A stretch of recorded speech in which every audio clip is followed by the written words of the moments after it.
velho. Então tá. Vamos terminar aqui hoje vendo esse vídeo aqui do Aquinho. Mistérios bizarros da humanidade. Só pra gente terminar hoje, já que... Agora sim, vamos ser sinceros, a gente tem que procurar outras coisinhas também, né? A gente tá vendo muito terror, a gente tem que voltar a ver coisas aleatórias. Ver os caras viajando pros cantos doidos, etc. Enfim, vamos lá.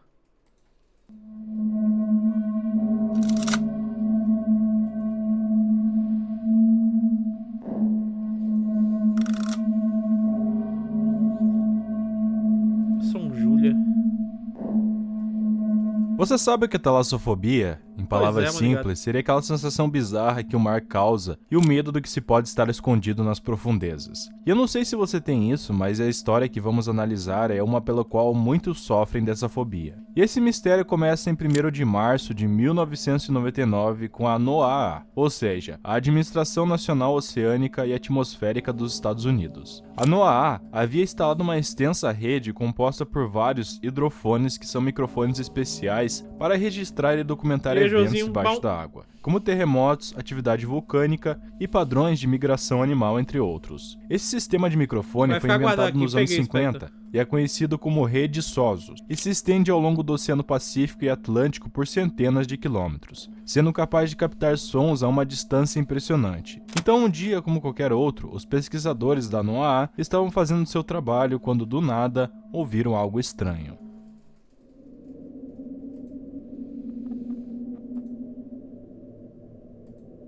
Isso é aquele bloop, não? O bloop.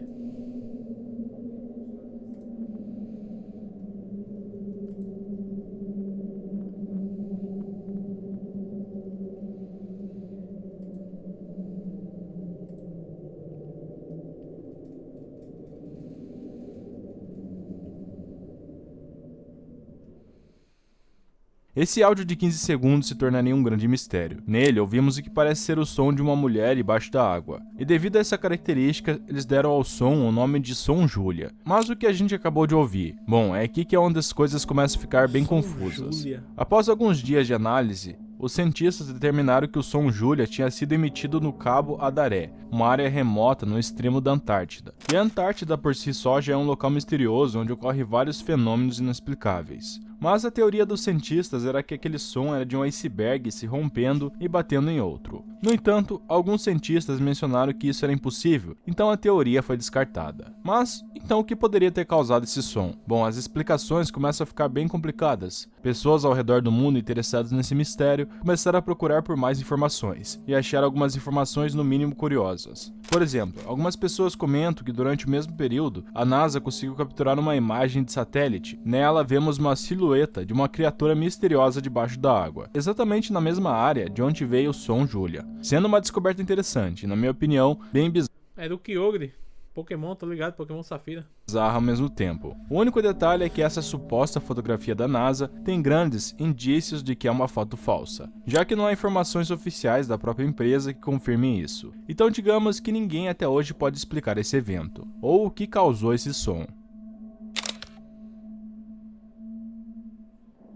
Chuva estranha. Há algumas décadas ocorreu um evento misterioso nunca antes visto no mundo. Esse evento aconteceu em Oakville, em Washington. Esse acontecimento causaria um terror na região durante os 3 meses seguintes. Um acontecimento que ninguém conseguia obter uma resposta, apesar de algumas pistas suspeitas. Mas de que evento a gente está falando? Bom, dando um pouco de contexto, Oakville é uma cidade caracterizada por fortes chuvas. Em 7 de agosto de 1994, por volta das 3 da manhã, uma grande chuva começou a cair. Mas essa não era uma chuva comum, eram gotas gelatinosas de cor transparente, tão pequenas quanto um grão de arroz. No início, os habitantes de Oakville não prestaram muita atenção, pensando que era algum evento sem importância. Mas na verdade, essa chuva gelatinosa cairia sobre Oakville várias vezes durante as 3 semanas seguintes. Foi quando os cidadãos começaram a se perguntar o que estava acontecendo, e não para por aí. Esse seria um dos eventos mais aterrorizantes na história de Washington.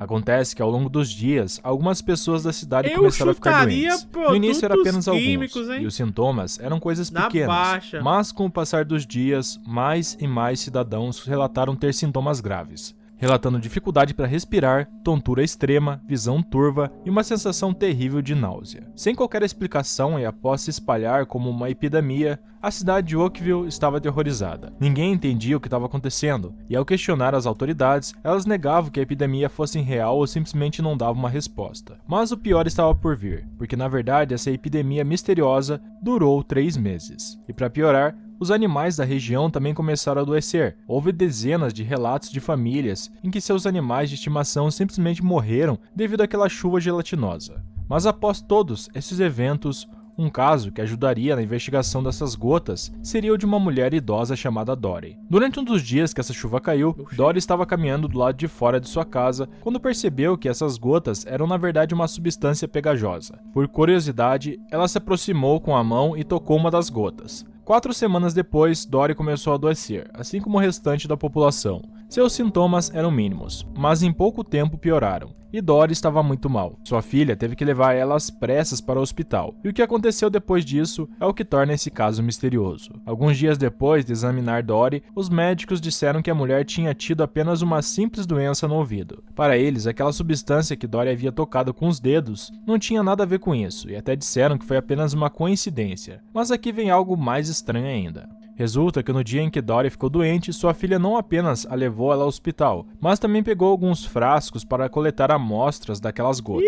Lá no hospital, ela deixou uma dessas amostras e perguntou a um dos médicos se poderiam fazer alguns testes. O médico não deu muita importância e aparentemente fez apenas uma pequena análise sob um microscópio. E o único resultado foram células brancas humanas. Mas o que isso significa? De acordo com o médico que fez o teste, sua teoria é que as gotas pertenciam a fluidos provenientes dos banheiros de algum avião que passou pela cidade. Mas o problema com essa teoria é que isso não explica como essa chuva caiu durante 3 semanas. Além disso, outro detalhe importante veio depois. Quando contataram a Administração Federal de Aviação, eles confirmaram que nenhum avião emite esse tipo de substância. E na verdade, o único líquido semelhante que os aviões emitem é uma substância de cor azul. Então, sem nenhuma resposta, sua filha decidiu coletar outra amostra e enviar pelo correio para um laboratório. A pessoa que investigaria essa substância viscosa foi o microbiologista Mike McDowell. O que Mike fez foi deixar o líquido em repouso por vários dias para ver se algo interessante acontecia. O que ele descobriu foi que as gotas produziam 2 tipos de bactérias. E aqui algo bizarro acontece novamente.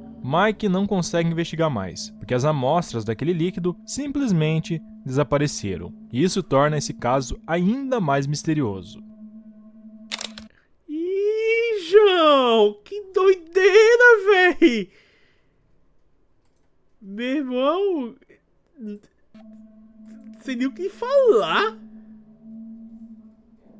No dia 30 de junho de 1908, perto do rio Pokamenaya Tunguska, na Rússia, ocorreu um evento bizarro onde desapareceu um total de 18 milhões de árvores e com isso criou um círculo quase perfeito de 2.100 metros quadrados nesse local. Mas o que aconteceu aqui? Bom, esse é o problema que parece que ninguém sabe. Então o que podemos descobrir sobre? A parte da Sibéria onde ocorreu esse fenômeno era uma área não tão povoada, mas enquanto a manhã daquele dia se desenrolava por volta das 7 horas, centenas de pessoas testemunharam o mesmo evento, o que acabou retirando a vida de 3 pessoas. E de acordo com os relatos, as pessoas que estavam fora de suas casas naquele momento viram uma luz intensa e azulada no céu, que segundos depois foi acompanhada por um som de armas, um clarão e finalmente o som de uma explosão terrível. Há o testemunho de um homem que, enquanto caminhava de volta para casa, começou a ver essa luz no céu e em poucos segundos ouviu o som de canhões e foi arremessado vários metros para o chão. Enquanto ouvia um som bizarro e sentia um calor infernal em todo o corpo. E várias casas também foram afetadas devido à grande explosão. Aquele fenômeno emitiu uma onda de pressão tão forte que quebrou janelas e danificou centenas de casas. E de acordo com os habitantes da região, naquele dia o céu se dividiu em 2 partes. Mas o que poderia ter causado isso? Certamente o que vem em mente primeiro é a explosão de uma bomba, certo? Mas vamos ver algo curioso. Se recuarmos um pouco na história, podemos lembrar da explosão da bomba atômica em Hiroshima e Nagasaki. Agora, essas explosões tinham cerca de 15 a 21 quilotons e ocorreram em 1945. Mas no evento em Tunguska, aquele clarão desconhecido teve uma potência entre 30 e 40 megatons. Ou seja, algo 1000 vezes mais poderoso do que as bombas de Hiroshima e Nagasaki. E aqui é onde tudo fica mais estranho. A explosão em Tunguska causou um terremoto de 5,0 graus na escala Richter, e depois do evento, durante as noites, os céus da Ásia e da Europa se iluminaram como se fosse dia, um fenômeno que ninguém consegue explicar. já que o local do evento estava muito afastado e investigar ele era muito difícil. E infelizmente naquela época não deram importância ao local, talvez tenha sido visitado apenas algumas vezes, mas foi somente 10 anos depois que as investigações começaram. A única teoria daquela época era de uma explosão causada por alguma bomba, mas era algo que ninguém acreditava. Então aconteceu que nos anos 60, o novo grupo de pesquisa foi à área. Lá, eles encontraram algumas pistas que sugeriam que um grande meteorito havia impactado o local. Na área, havia rastros de ferro e níquel, minerais característicos de meteoritos. Então a teoria diz que um grande meteorito entrou na atmosfera, depois explodiu no meio do ar, causando uma grande explosão e devastando a floresta. Mas aqui vêm os problemas dessa teoria. Para começar, não há uma explicação para o porquê do céu continuar se iluminando à noite nos dias seguintes à explosão. Também é comentado sobre o fato de que se isso tivesse sido um meteorito, então haveria fragmentos dele em Tunguska, mas eles nunca foram encontrados. Também é comentado que se isso fosse um meteorito, então haveria uma cratera devido à explosão. No entanto, o único vestígio foi o círculo perfeito onde tudo foi pulverizado e a Terra não mostra nenhum tipo de dano ou evidência de impacto. Então, o que aconteceu em Tunguska realmente? Bom,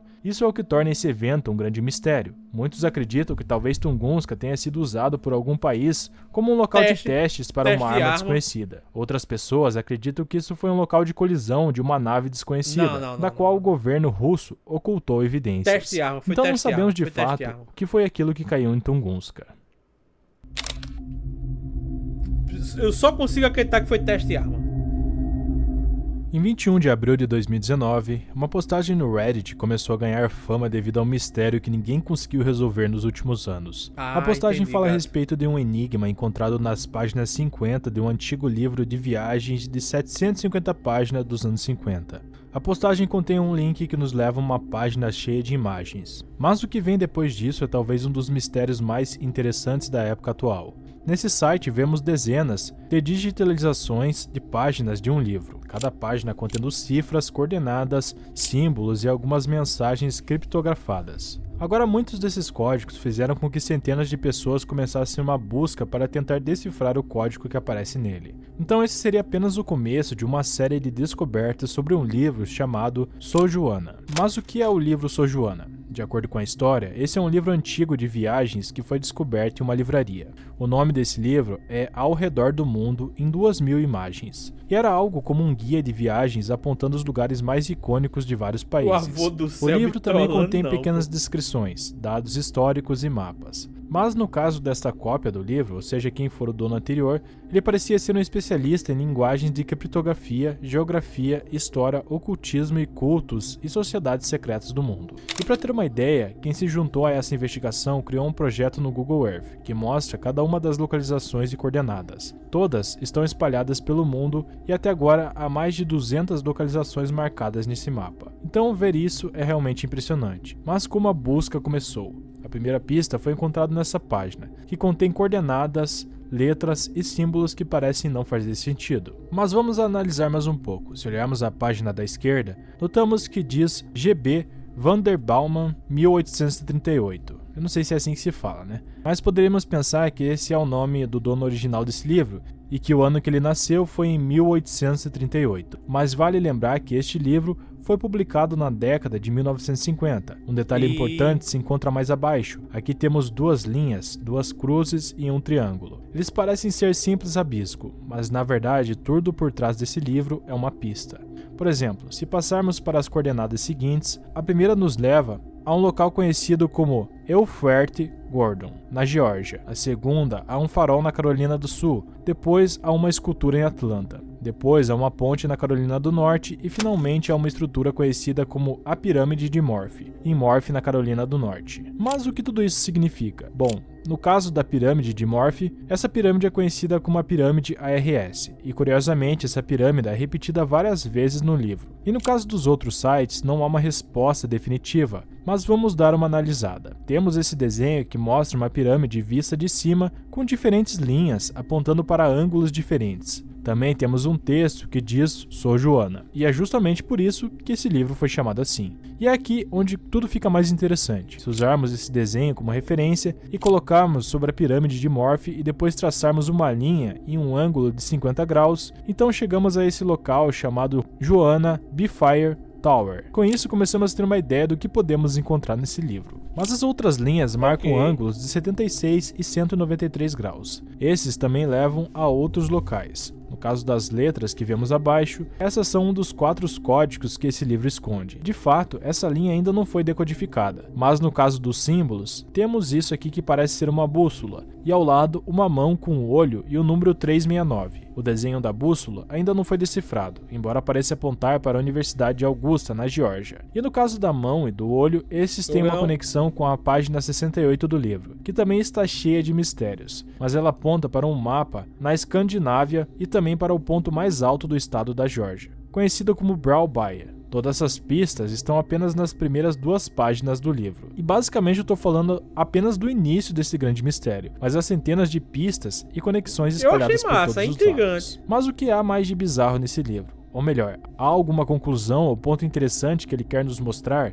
Vamos examinar rapidamente alguns desses pontos para ver se podemos chegar a uma conclusão. Um achado estranho está na página 18 do livro, que nos leva a Londres. Nessa página tem um texto que diz Crossfire Gambit. E se pesquisarmos isso no Google, vamos ser levados a uma página da internet que inclui 52 palavras-chave, cada uma delas com mais conexões para coordenadas e páginas do livro. Mas vamos ver mais alguns exemplos. A página 30 contém coordenadas que nos levam a uma área isolada da Geórgia, onde estão as pedras guias. Essas pedras já são um mistério em si, são semelhantes à Stone Age, que foram construídas nos anos 80 e estão alinhadas astronomicamente. Também contém as 10 regras básicas da humanidade e estão escritas em 8 idiomas. O misterioso dessas pedras é que quem financiou sua construção é uma pessoa com um pseudônimo, e elas parecem estar conectadas a teorias da conspiração como a Nova Ordem Mundial, os Illuminates, maçons e até o satanismo. Essas pedras foram derrubadas em 2022. Mandar pro Selbit. Na página 341 temos uma foto do Canal do Panamá, com um desenho de uma estrutura com as letras EE. E é bem interessante porque quando o Mistério de Sojuana foi publicado em 2019, essa estrutura ainda não existia, mas logo um mês depois de o mistério ter sido divulgado na internet,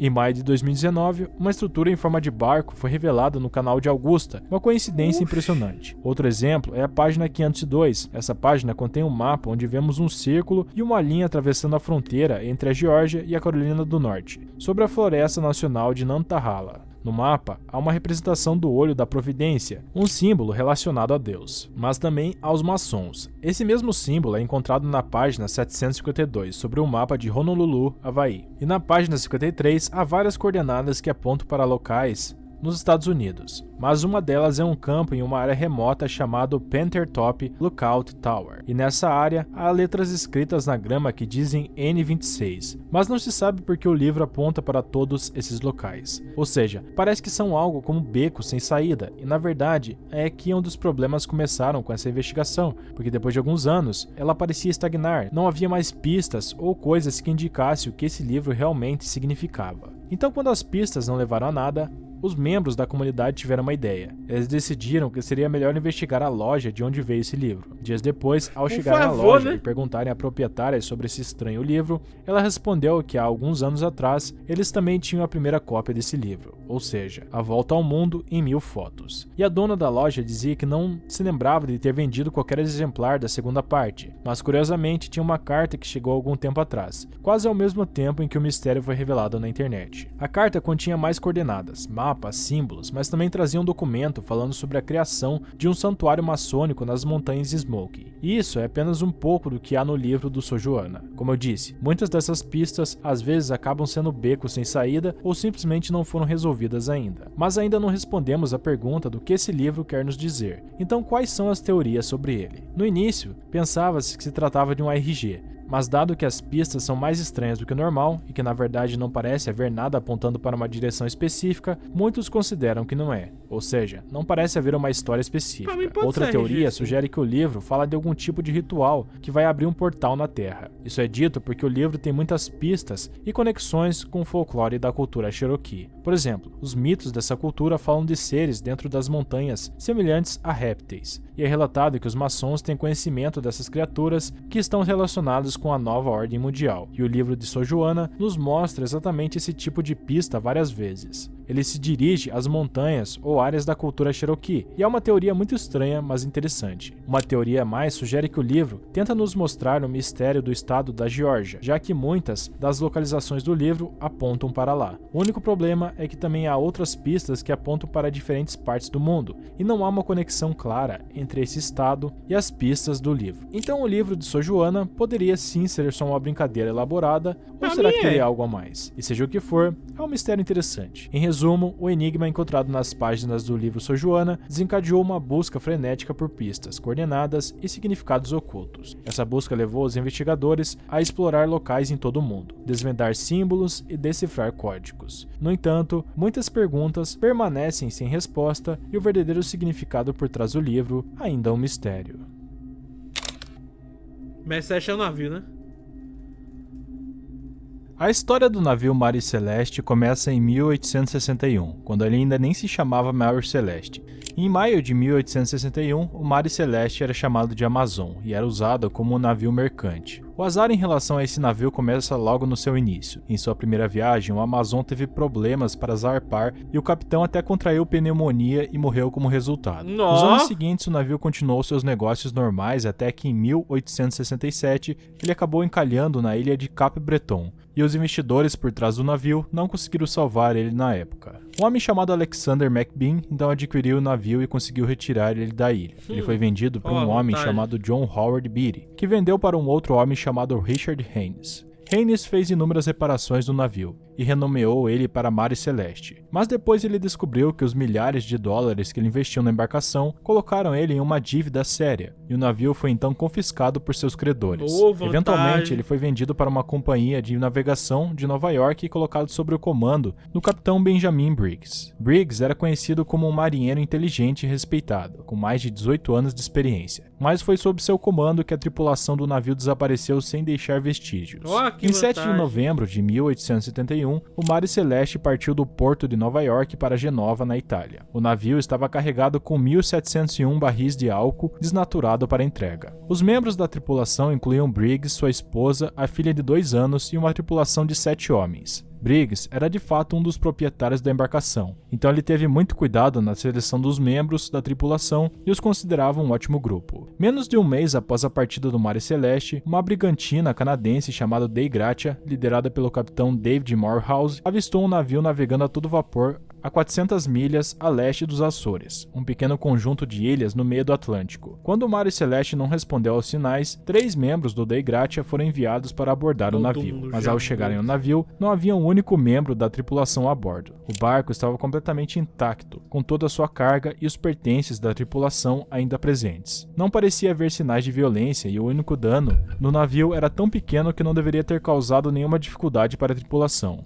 Tinha praticamente 1,5 metro de água na parte do fundo do navio, o que não é o suficiente para causar um desastre. A única coisa que parecia fora do lugar no navio era um bote salva-vidas, que estava desaparecido junto com um livro de navegação, um cronômetro e um sextante. O diário de bordo foi encontrado na cabine do imediato e estava datado no dia 25 de novembro às 8 da manhã, 10 dias antes de ser encontrado pelo Dei Gratia. Nele estava registrado que o navio estava a cerca de 6 milhas da costa de Santa Maria, uma das ilhas dos Açores. Relatórios eram registrados a cada hora. Então, o que quer que tenha acontecido com Mare Celeste deve ter ocorrido logo depois. Isso significa que Mare Celeste ficou à deriva no oceano por quase uma semana e meia, sem absolutamente nenhuma tripulação. De acordo com os documentos no navio, ele derivou mais de 700 quilômetros nesse meio tempo. O Dei Gratia então levou o Mare Celeste para Gibraltar e explicou sua versão da história. O navio então foi vendido a novos proprietários em um julgamento de salvação do navio. Então, o que poderia ter acontecido com a tripulação do Mare Celeste?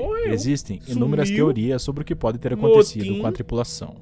Mas vamos começar dando uma olhada nas teorias mais populares e plausíveis. A primeira teoria é que houve um motim devido ao carregamento do navio Seralco, onde 9 dos barris a bordo foram encontrados vazios. O tribunal encarregado do caso sugeriu que a tripulação poderia ter ficado bêbada com a carga e não apenas matado Briggs e sua família, mas também fugido do navio. No entanto, a reputação de Briggs como capitão era justa e generosa com sua tripulação, então o motim não faria muito sentido. Em vez disso, a teoria dos piratas parece uma solução melhor. Essa teoria teoria ganhou popularidade devido ao fato de que a tripulação aparentemente abandonou o navio enquanto ele estava em condições perfeitamente utilizáveis. A área pela qual o navio estava viajando era conhecida por ser um ponto crítico para piratas na costa do Marrocos. Então já tá No explicado, entanto, o fato não? de que toda a carga e os pertences da tripulação ainda permaneciam no navio Então não tá fazia muito explicado sentido. não, hein? Se os piratas realmente tivessem entrado em contato com o navio, por que eles não levaram nada? Isso levou alguns a acreditar que os piratas poderiam ter vindo da tripulação do Dei Gratia. Quando o Dei Gratia chegou a Gibraltar junto com o Mare Celeste, alguns especularam que a tripulação do Dei Gratia estava envolvida em algo suspeito. A razão para isso está ligada a uma antiga lei marítima que afirma que qualquer pessoa que ajudar a recuperar o navio ou a carga de outra pessoa tem direito a uma recompensa. Além disso, o capitão do Dei Gratia, o capitão Morehouse, era amigo do capitão Briggs. Os dois até jantaram juntos na noite anterior na partida do Mare Celeste. Então No foi entanto, combinado. após uma investigação de vários meses, o tribunal não encontrou nenhuma prova de que isso fosse o caso. É importante notar que o segurador do navio pagou apenas 1/6 do valor que a tripulação normalmente receberia por recuperar o barco, o que significa que os seguradores não estavam totalmente convencidos de que a tripulação do Dei Gratia era inocente. E fora essas teorias, também haviam especulações de criaturas marítimas e coisas sobrenaturais, além de desastres naturais também. Mas resumidamente, Mare Celeste continua sendo um mistério até hoje. Cabuloso. Cabuloso. Sem nem o que dizer. Pô, mas rapaz.